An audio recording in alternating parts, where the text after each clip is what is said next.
네, 6월은 호국 보훈의 달입니다. 우리 교회도 나라 사랑의 달로 지키고 있는데 호국 보훈을 찾아보니까 이렇게 나옵니다. 나라를 지키고 나라를 위하여 힘쓴 사람들의 공헌을 보답한다라고 하는 의미를 가지고 있습니다.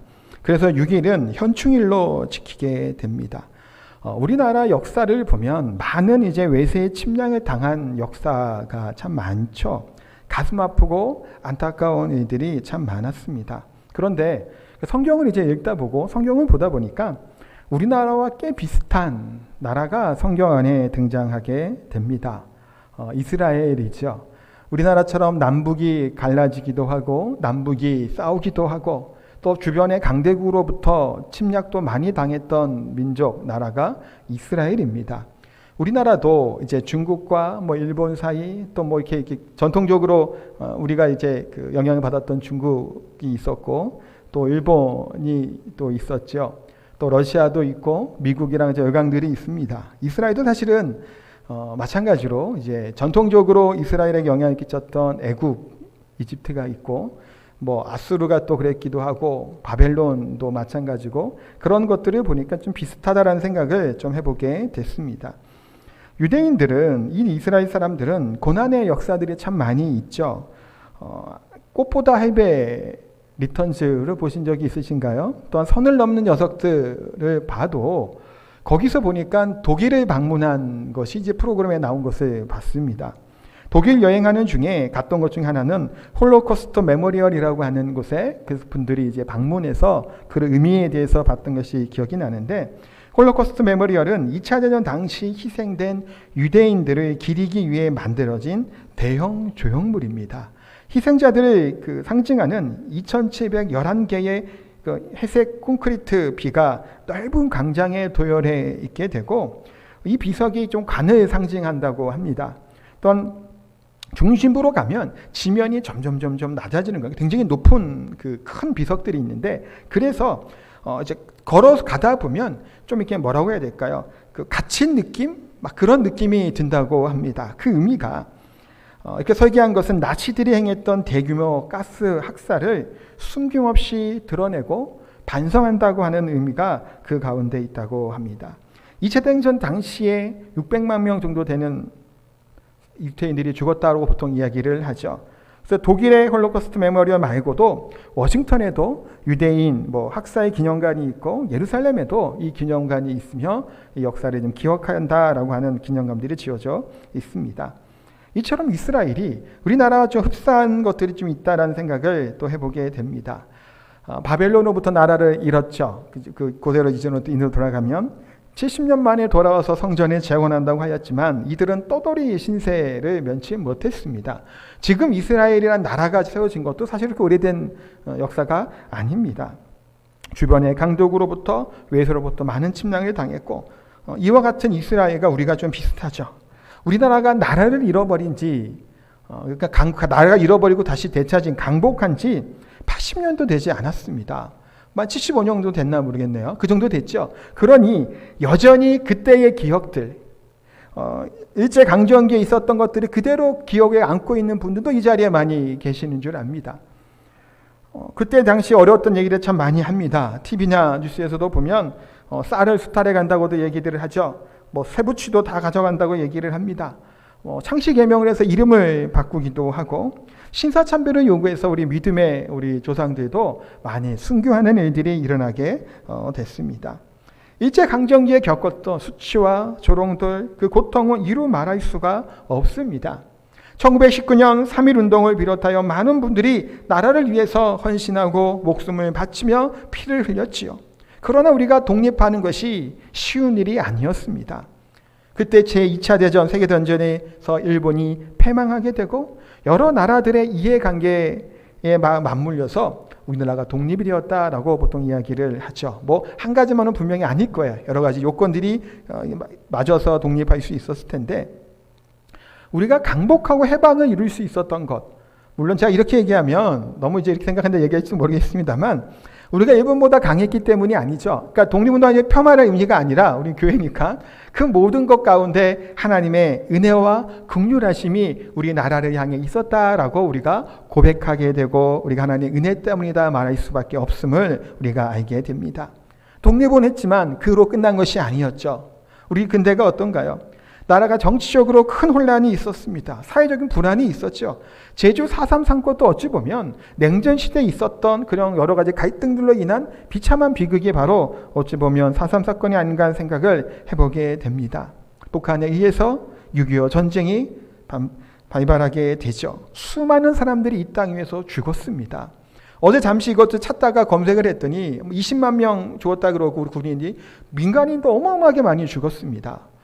북한도 뿐만이 아니요. 북한의 군인도 엄청 많은 사람이 죽었죠. 유엔군이 들어와서 우리를 위해 피 흘렸던 유엔군과 여러 가지 나라, 미군을 비롯한 많은 나라 사람들도 죽었습니다. 그래서 참전 용사들에게 마스크를 우리가 기부하는 일도 있었잖아요. 감사하는 마음으로. 그만큼 아픔과 어려움을 겪었던 나라입니다. 우리의 소원은 뭔가요? 저도 어릴 때는 통일이라고 노래를 불렀습니다. 근데 지금 어린 친구들이나 어린 우리 아이들한테 얘기하면 소원은 통일이라고 하면 부르지 않을 것 같아요. 그동안 우리나라는 독일과 달랐죠. 독일은 그냥 전쟁에 패전하고 이제 갈라져서 이제 했지만 우리는 갈라졌을 뿐만 아니라 서로 총을 쏘고 죽였단 말이에요. 어마어마한 많은 숫자가 6.25 때 죽었죠. 그러니 서로 적대할 수밖에 없고 총뿌리를 겨루는 일들이 여전히 이와 같이 일어나고 있습니다. 지금 우리의 소원이 통일이라고 해서 얘기할 수 없는 것이고 이 적대하는 기간이 길었기 때문에 서로 연합하고 하나 되는 것은 사실은 쉬운 일이 아닙니다. 자, 이 얘기를 시작하는 것은 6월 달이 나라를 사랑하는 달이고 우리나라에서 호국 보훈의 달이기 때문에 좀 나라를 위해서 우리가 기도하는 우리들의 모습이 되었으면 좋겠습니다. 남북이 하나 되어 통일하는 것, 그 소망하는 것은 우리 모든 그리스도인들이 바라는 기도인 줄 압니다. 최근 삐라 사건 때문에 남북 간의 갈등이 또 좀 고조되고 있죠.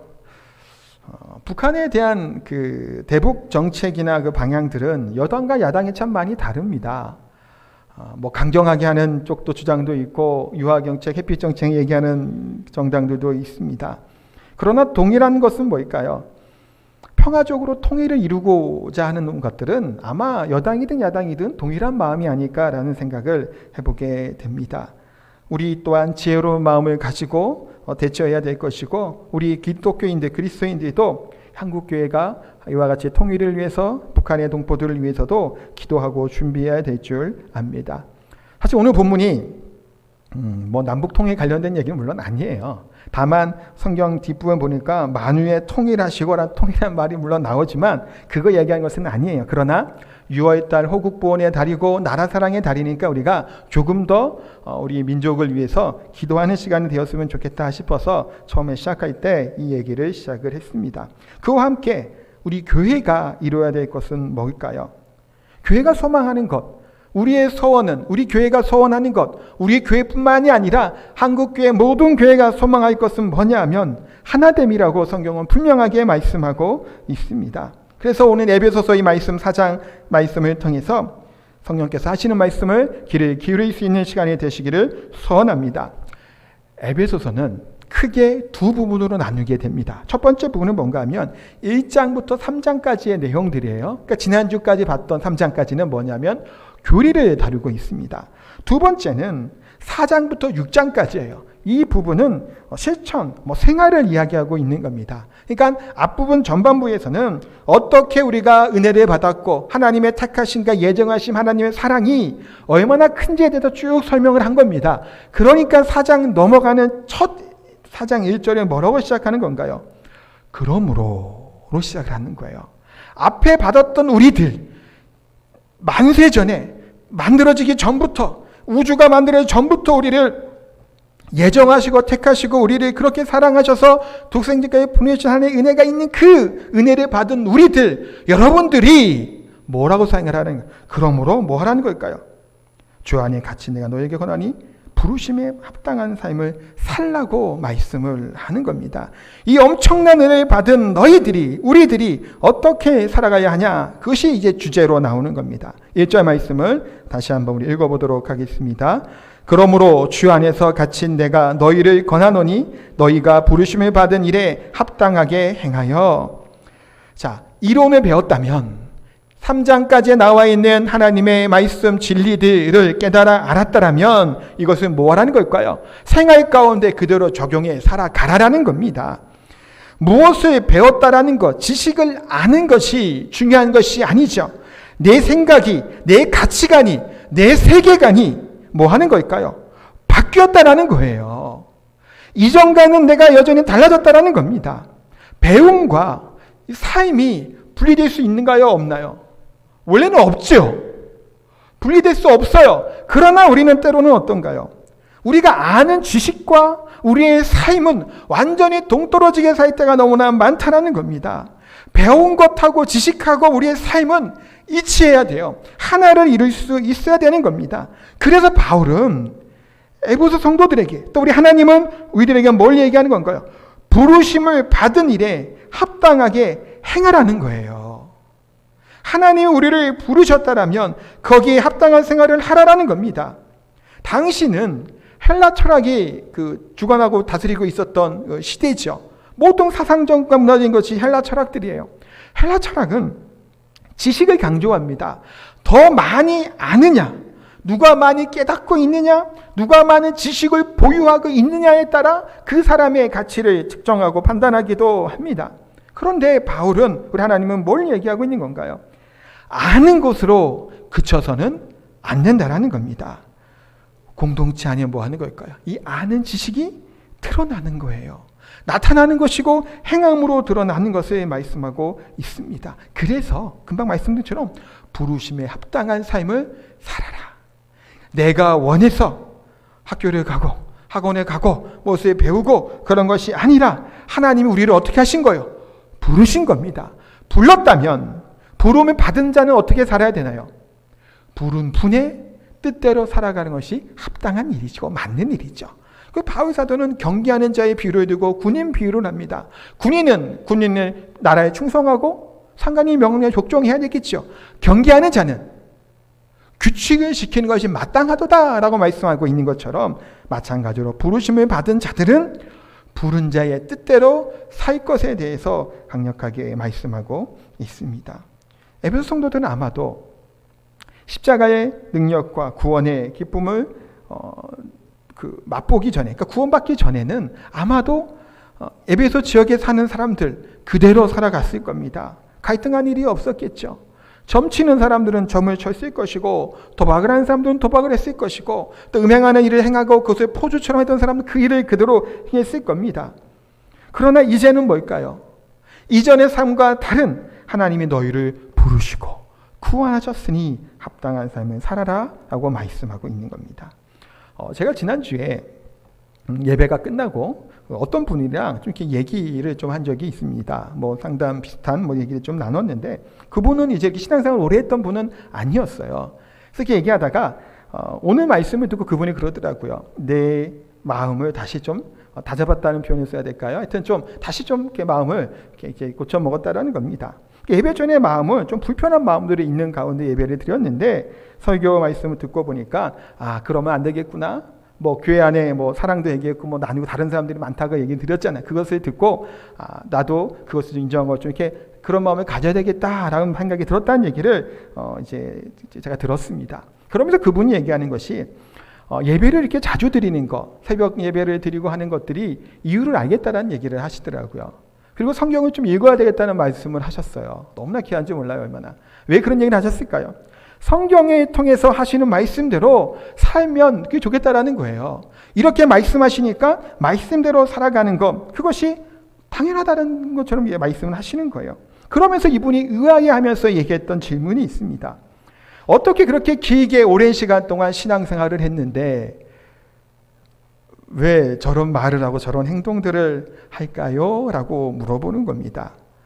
매주 이렇게 예배를 드리는데 변하지 않고 어떻게 있을 수 있겠냐라는 거예요. 전혀 은혜 받은 사람처럼 보이지 않는다라는 겁니다. 때로는 교회 다닌다고 하는 사람들이 전혀 종교를 가진 사람 같지 않다라는 거예요. 왜 그럴까? 매주 말씀을 듣는데 참 그러면서 제가 무슨 대답을 했을까요? 아무 말도 못했습니다. 부끄러운 일이죠. 창피한 일입니다. 아직 여전히 우리가 세워져 가는 연약한 존재인 것은 분명히 맞아요.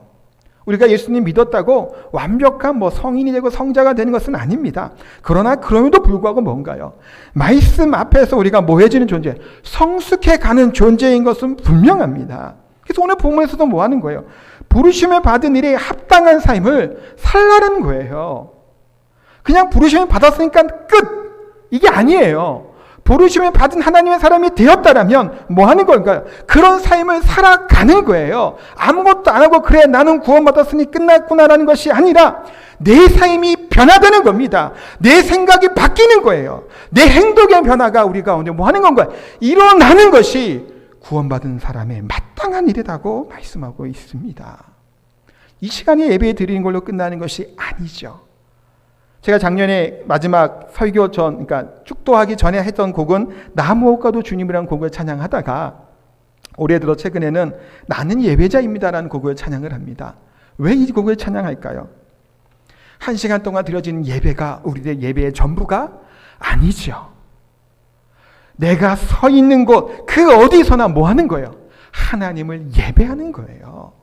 우리의 삶의 현장 그마다 우리의 하나님 앞에 성숙한 삶을 살아가는 거고 부르심에 합당한 삶이 우리 가운데 나타나기를 소원하며 마지막 이 찬양을 하고 그래서 예배를 폐하는 겁니다. 언제부터? 이제부터 또 다른 예배의 시작을 알리는 곡이어서 나는 예배자입니다라는 곡을 마지막 곡으로 바꾸게 된 겁니다. 사랑하는 성도 여러분, 구약의 이스라엘 백성들은 어땠나요? 어떻게 제사를 드렸죠? 속죄를 받기 위해서는 대표적으로 이제 고기를 잡습니다. 내장을 다 제거하죠. 이 칼로 잘라서 각을 뜹니다. 그다음 이 고기를 불태워서 하나님께 드려요. 이게 보통 이스라엘 백성이 하나님께 드렸던 제사의 방법입니다. 하나님이 또한 이런 제사를 기쁘게 받으셨죠. 그러다가 하나님이 어느 순간인가 이 제사가 토해버리고 싶다라는 겁니다. 역겹다라고 말씀하시는 거예요. 이 예배를 내가 받지 않겠다라고 말씀을 하고 있는 겁니다. 하나님 왜 그렇게 말씀하셨을까요? 하나님은 이 짐승을 받으시는 분이 아니에요.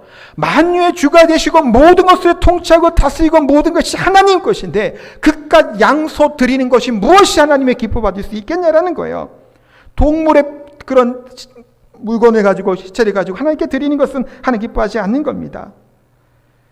뭐가 결여됐기 때문일까요? 자신이 드리지 못하는 거예요. 형식적으로 예배를 드리게 된 겁니다. 인격이 들어가 있지 않아요. 삶이 들어가 있지 않는 예배를 드리니 하나님은 그 예배를 제사를 토해버리겠다고 말씀을 하는 겁니다. 가인과 아벨을 아실 거예요. 아담의 아들들이죠. 둘은 동일하게 같이 하나님께 예배를 제사를 드렸습니다. 그런데 아벨의 제사는 받으셨죠. 가인의 제사는 받지 않았습니다. 가인은 자신이 땅의 소산을 가지고 하나님께 드렸고 아벨은 자신에게 어떤 어린 양을 하나님께 드렸습니다. 왜 하나님은 안 받으셨을까요? 성경에 보면 아벨과 그의 새끼 양을 짐승을 받았다라는 겁니다. 뭐가 들어가 있나요? 아벨을 받은 거예요. 가인은 받지 않은 겁니다.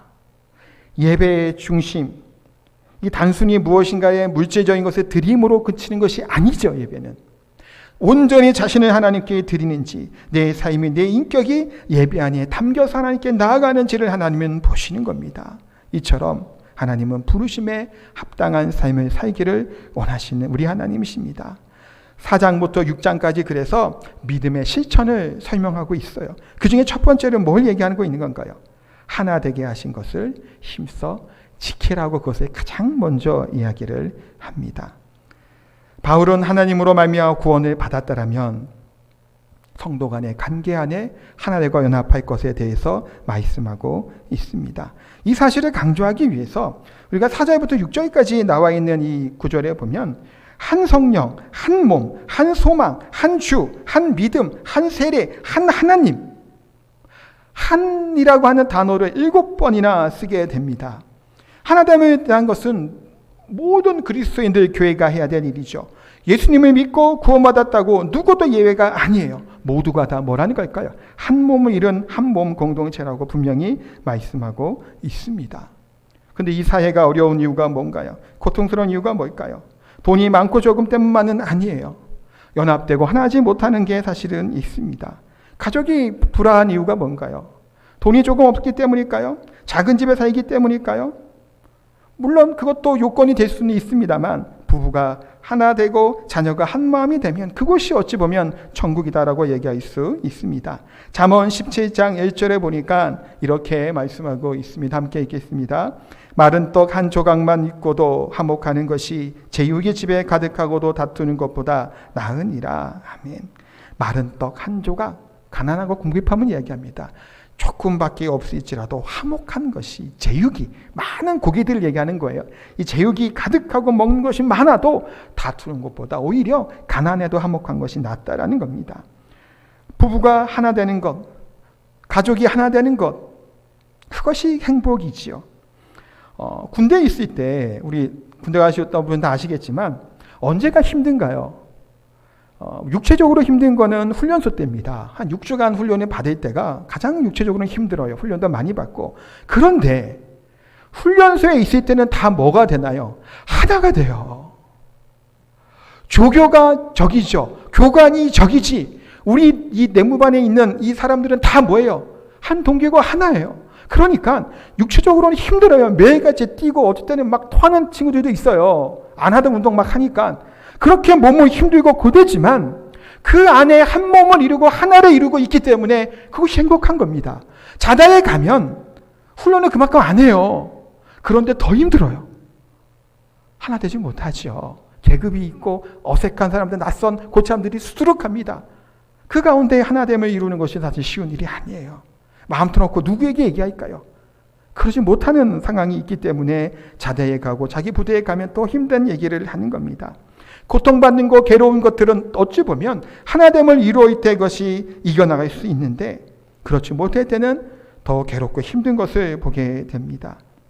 쉽지 않은 일입니다. 하나님이 어려운 일이죠. 그러나 하나님은 우리 같은 죄인들을 부르시고 또한 우리를 십자가에 원수된 것들을 다 소멸하여 주시고 예수 그리스도 안에서 화평을 이루고 화목을 이루고 하나됨을 이루신 줄 믿습니다. 이 믿음으로 하나됨을 누리는 저희들이 되기를 소원합니다. 그러면 도대체 어떻게 해야 하나 될 수 있을까요?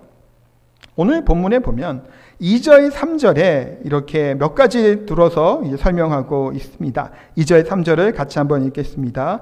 모든 겸손과 온유로 하고 오래 참음으로 사랑 가운데서 서로 용납하고 평안에 매는 줄로 성령이 하나 되게 하신 것을 힘써 지키라. 아멘. 여기에 보면 지킨다라고 하는 말씀이 나옵니다.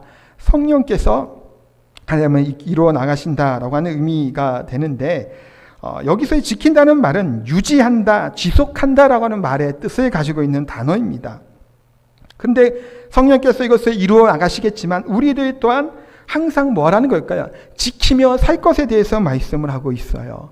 노력해야 또한 애써야 된다고 말씀하고 있는데 이 말이 단순히 그냥 노력한다, 애쓴다라는 정도가 아니라 더 강한 의미를 내포가 있는 단어입니다. 그러니까 뭔가 하면 어떤 목적을 향해서 진지하고도 열심히 있는 태도를 가리키는 말이기도 하고 또 이 말은 매우 급박하게 단호한 결심이 뒤따라야 된다라고 하는 의미를 갖고 있는 표현이기도 합니다. 그러니까 뭔가요? 그만큼 힘써서 단호한 결단과 함께 이것을 이루어 나갈 것에 대해서 말씀하고 있는 겁니다.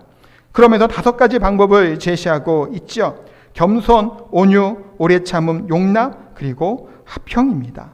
겸손으로 시작해서 화평함으로 이제 끝나가게 됩니다. 만약에 우리 중에 이 5가지 그 덕목들이, 이것들 교훈들이 결여되어 있다면 이 관계들이 깨어질 수밖에 없음을 우리가 깨닫게 됩니다. 즉 우리 중에 누군가가 겸손하지 못했기 때문에 문제가 생긴 것이고 또 우리 중에 누군가가 온유하지 못했기 때문에 문제가 있는 겁니다. 우리 중에 또한 누군가가 오래 참을 수 없었기 때문에 피차 사랑으로 용납하지 못했기 때문에 하나님의 온전한 교제가 이루어지게 못함을 우리가 깨닫게 됩니다. 먼저 우리 성도들이 교제 안에서, 성도들 안에서 덕목을 이루는 삶을 살아야 될 터인데, 이것을 한번 몇 가지 짧게 한번 보도록 하겠습니다. 첫 번째 볼 것은 사랑 가운데 서로 용납하라 라고 말씀을 합니다. 순서로는 겸손이 먼저 나오지만 의미적으로는 용납하라는 것을 가지고 이렇게 앞으로 가는 것이 더 맞아서 순서는 좀 바꿨습니다. 오늘 본문의 대상은 누군가요? 에베소 교회 성도들이죠. 이들은 유대인과 이방인이라고 하는 각기 다른 문화를 가진 사람들이 만난 공동체를 이루는 곳이에요. 그런데 서로 용납하는 것 쉽지 않습니다. 신앙의 유형이 서로 다르다라는 겁니다. 그것을 인정하라라는 거예요. 우리 교회는 교단이 뭔가요? 장로교죠. 크게 보면 장로교에서 오랫동안 신앙생활 하신 분들, 그분들은 장로교의 이런 신학적인 것들이나 또 교회에서 보여지는 그것들을 익숙하고 좋습니다. 또 어떤 분들은 감리교회에서, 또 어떤 분들은 성결교회에서, 또 어떤 분들은 순복음에서 신앙생활 하신 분들이 계십니다. 각기 다릅니다. 교단마다 추구하는 방향도 다르고 교리들도 달라요. 그래서 어떤 사람은 교회가 뭘 중요시 여겨야 되냐? 선교를 중요시 여기하고 선교가 가장 우선이다라고도 이야기를 합니다. 또 어떤 사람은 교회는 구제하는 일에 힘써야 된다. 초대교회를 봐라. 그렇게 구제하지 않았느냐? 구제를 해야 된다라고 이야기를 합니다. 또 어떤 교회는 기도하는 교회가 돼야 된다. 기도원도 좀 다녀야 되고, 또 성령의 불세례도 좀 받고, 그래서 수련회도 하고 부흥회도 막 자주 해야 된다라고 이야기하기도 합니다. 또 어떤 사람은 성경 공부를 하고 하나님 말씀의 중심이 돼야 된다. 하나님 말씀이 우리를 움직이시고 이끌어 나가시기 때문에 말씀 통해서 우리가 나아가야 된다라고도 강조하고 주장할 수 있습니다. 이 얘기는 목회자들도 다 동일하겠죠. 우리 성도 중에 그런 생각들, 마음들이 다 다릅니다. 어떠한 교단에서 자라왔고 내가 어느 곳에 어느 교회에서 성장하고 또 우리의 신앙생활을 했냐에 따라서 그것이 지금 우리들이 생각하고 있는 더 좋은, 더 나은 애에 대한 판단의 기준이 바로 그것이 됩니다. 그렇기 때문에 자기 주장들이 강할 수밖에 없어요. 교회는 사실은 이런 부분들 때문에서도 갈등하는 경우들이 참 많이 있습니다. 교회가 하나 되지 못하는 겁니다.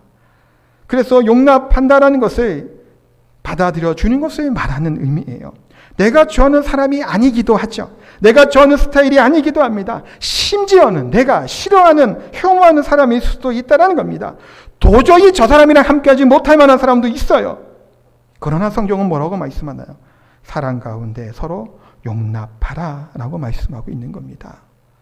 도저히 다른데도 맞지 않음에도 불구하고 그러니까 배척하라는 얘기가 아니에요. 용납하라라고 말씀하고 있습니다. 그런데 용납하라는 것은 나만 용납해서 되는 것이 아니에요. 내가 저 사람을 받아들여서 끝나는 것이 아니라 뭐라는 걸까요? 서로 용납하라라고 말씀하고 있습니다. 그러면 이런 갈등, 용납하는 교회가 하나 되게 하는 마음은 뭘까요? 그래서 두 번째, 다시 여기선 첫 번째죠. 겸손해야 되는 겁니다. 용납하기 위해서는 겸손히 뒤따라와야 돼요. 겸손한 마음을 가진 사람은 이것 때문에 갈등하거나 싸우지 않습니다. 겸손한 마음을 가진 사람은 서로 다름을 뭐하는 사람일까요? 용납해 주는 사람입니다. 왜 그런가요? 겸손은 나보다 남을 낮게 여기는, 더 나은 사람을 여기는 마음이기 때문입니다. 세상은 자기를 주장하고 자기를 드러내야 된다고 얘기를 하죠. 예전에 한참 자기 피아의 시대다라는 얘기도 참 많이 있었습니다. 그런데 교회는, 우리 성도들은 뭘까요? 나를 드러내는 존재들이 아니에요. 왜 나를 드러내는 존재가 아닐까요? 이미 우리는 예수 그리스도와 함께 십자가에 못 박혀 죽은 존재들이란 말이에요. 그러니 더 이상 이제는 내가 사는 것이 아니요, 내 안에 누가 살아요? 그리스도께서 사시는 것이다라고 말씀하는 자들이 누구예요? 바로 우리들이에요. 그러니 나를 주장하고 나를 나타내고자 하는 것이 아니라 오직 십자가와 예수 그리스도의 복음만이 우리 가운데 드러내야 될 줄 믿습니다. 그러나 내가 십자가에 나를 못 박지 않을 때 우리는 이 안에서 세상 가운데 다 아는 것처럼 착각을 하게 살아갑니다. 교회의 모든 문제가 다 나를 통해서만 이루어질 거라고 생각을 해요. 다 내 지혜가 가장 낫다라고 얘기를 합니다. 근데 겸손은 그것이 아니죠. 단순히 그 겸손은 나를 낮추는 것으로만 국한된 얘기가 아니에요. 자기는 높은데 겸손한 척을 하는 것이 아니라는 의미예요. 물론 겸손할 마음을 가져야 되겠지만 높은데 낮아지면 어찌 보면 잘못하면 겸손한 척 할 수 있어요. 겸손함을 가장할 수 있다는 겁니다. 겸손은 뭔가요? 아까 말씀드린 겸손은 상대방을 뭐 하는 거예요? 실제로 높이는 거예요. 상대방을 높이니까 내가 어떻게 되는 거예요? 반대적으로 낮아지게 되는, 자동적으로 내가 억지로 막 낮아지려고 하는 것이 아니라 상대방을 높였더니 나는 반대로 낮아지게 되는 겁니다. 교회 안에 공동체가 건강하게 생활하기 위해서, 건강하게 성장하기 위해서는 뭐가 필요할까요? 똑똑한 사람이, 지식이 많은 사람이 필요한 것이 아니죠.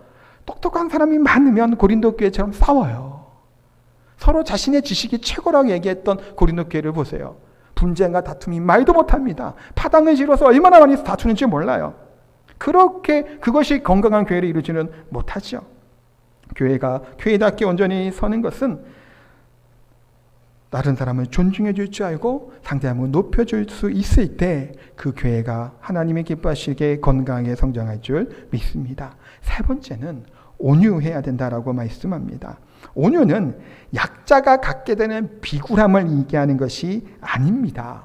내가 힘이 없기 때문에 온유하게 행동할 수밖에 없는, 그거 아니에요. 그 얘기는 뭘까요? 반대로 얘기하면 힘을 갖추는 순간 교만한 사람이 돼요. 온유하지 않은 사람이 되고 억압하는 사람이 되는 겁니다. 온유는 강자의 부드러운 마음을 이야기를 하는 겁니다. 내가 많이 가지고 있기 때문에, 내가 많이 있음에도 불구하고, 그러니까 이거예요. 맹수, 사나운 사자나 호랑이들이 길들여지는 것들, 그 뭔가요? 그것이 온유함이다라는 겁니다. 자기를 주장하고 자기의 힘을 과시하는 것, 그것은 온유함이 아니죠. 예수님께서 십자가에서 보여주신 것은 뭔가요? 온유함입니다. 예수님이 능력이 없나요? 천군 천사가 와서 모조리 다 쓸어버릴 수 있는 힘과 능력이 예수님께 있음에도 불구하고 뭐 하는 거예요? 조롱과 수치를 당하고 십자가의 길을 걸어가신 거예요. 예수님은 어떠한 분이신가요? 온유하신 분이십니다. 상대방의 교환에서 부드럽게 대하는 것, 온유하게 대하는 것, 그것이 마땅하다는 겁니다. 우리가 카리스마라고 하는 말을 오해할 때가 있어요. 저도 청년 시절에는 오해했어요. 강인한 리더십 있는 막 그 카리스마 있다 그러죠. 그 카리스마 있다고 하는 것은 어디서부터 온 말인가요?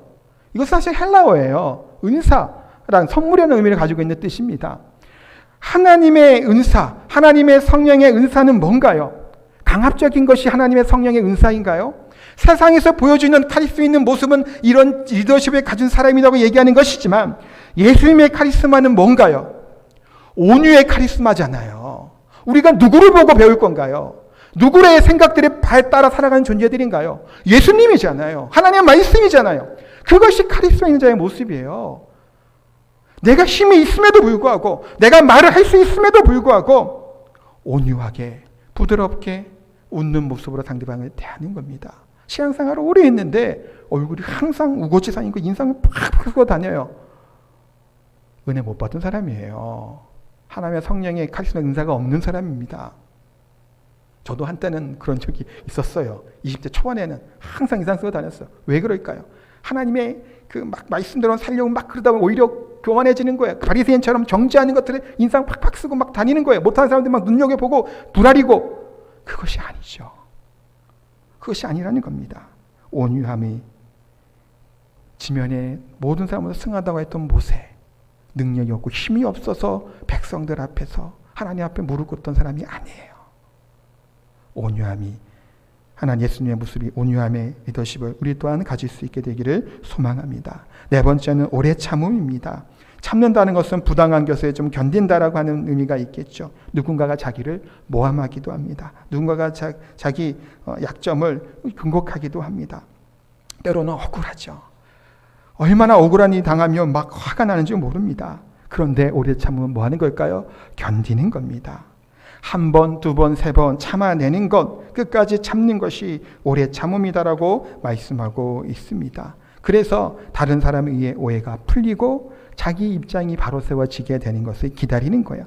오래 참음에는 그래서 뭐가 같이 들어있냐 하면 소망한다라고 하는 의미가 같이 들어가요. 소망이 없으면 참을 수 있을까요? 없을까요? 못 참아요. 무슨 아시겠죠? 소망이 있기 때문에 우리가 참는 거예요. 주께서 다시 오심을 제자들은, 사도들은 뭐 한 건가요? 오래 참을 기다렸죠. 내가 죽으면 하나님께서 천국에 갈 것을 소망합니다. 그러니 어떠한 핍박과 어려움이 있을지라도 뭐 한 거예요? 참아낸 거예요. 오래 참음으로 그 삶을 살았다라는 겁니다.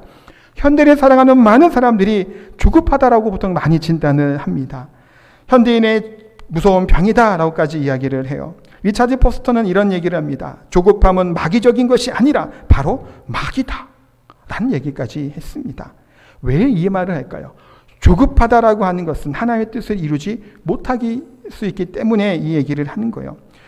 교회는, 이 공동체는 누구의 발에 맞춰 가야 될까요? 하나님의 걸어가시는 보폭에 맞춰 가는 겁니다. 이스라엘 백성들이 광야에서 겪었던 훈련은 뭔가요? 하나님은 이스라엘 백성들을 구름기둥과 불기둥으로 인도하셨죠. 하나님이 구름기둥이, 불기둥이 멈추면 이스라엘 백성은 뭐 했나요? 멈춰 있는 거예요. 한 달이고 두 달이고 1년이고 2년이고 하나님이 구름이 멈춰 있으면 그대로 멈춰 있는 겁니다. 반대로 하나님의 구름기둥, 불기둥이 움직이면 이스라엘 백성 다 같이 짐 싸갖고 움직여 가는 거예요. 그 한 달 동안 걸어라고 하면 그냥 걸어가는 겁니다. 뭔가요, 그것이? 하나님의 뜻, 신앙인의 삶이 바로 이와 같은 삶을 살아가야 될 것을 말씀하고 있는 겁니다. 교회 공동체가 추구해야 될 것은 뭔가요? 너무 늦게 간다고 조급해서는 안 된다는 거예요. 그래서 아까 얘기했던 조급함이 마귀다라는 얘기가 조급한 마음으로 내 마음과 내 뜻으로 성급하게 하나님의 일을 반하면서까지 성취하고자 하는 것들, 그것이 문제가 있다는 얘기를 하고 있는 겁니다. 조금 천천히 가면서 천천히 가더라도 그것이 하나님의 뜻이라면, 그것이 하나님의 뜻을 이루어 나가는 일이라면 그것이 또 교회가 하나 되는, 또 하나님을 기쁘시게 할 수 있는 성도들의 모습인 줄 믿습니다. 마지막 5번째는 평안을 매는 줄로 하나 될 것에 대해서 말씀합니다. 평안을 얘기하죠. 화평함을 이야기합니다.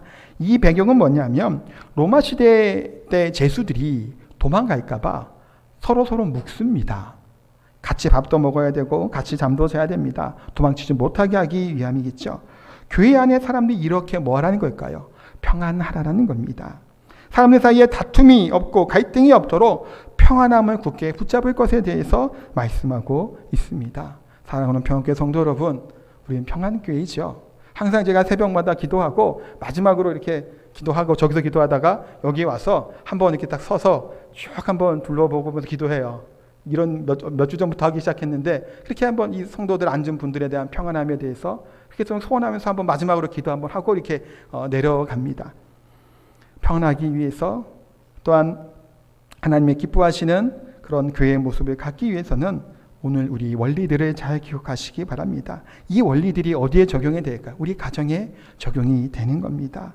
아내와 남편이, 아이들이 서로 다름을 인정하는 겁니다. 또한 우리 교회 안에서 마찬가지겠죠. 많은 사람들이 이 가운데 있습니다. 아까 얘기했지만 타교에서 오신 분들도 있고 또 오랫동안 신앙생활 했던 그 과정이나 배경이 다른 분들도 참 많이 있습니다. 그런 다름을 우리가 인정하는 겁니다. 배경이 다르기 때문에 다를 수밖에 없어요. 내 생각은 내가 맞는 것 같은 저 사람 생각 저 사람이 맞아요. 그걸 어떻게 할까요? 서로 용납하라라고, 무엇으로? 사랑으로 용납하라라고 말씀하고 있습니다. 겸손하게 용납해주고 온유함으로 소망 가운데 하나님의 하나 되게 하심을 힘쓰고 애써 지키는 저 우리 성도님 다 되시기를 예수님의 이름으로 축복하고 기도합니다.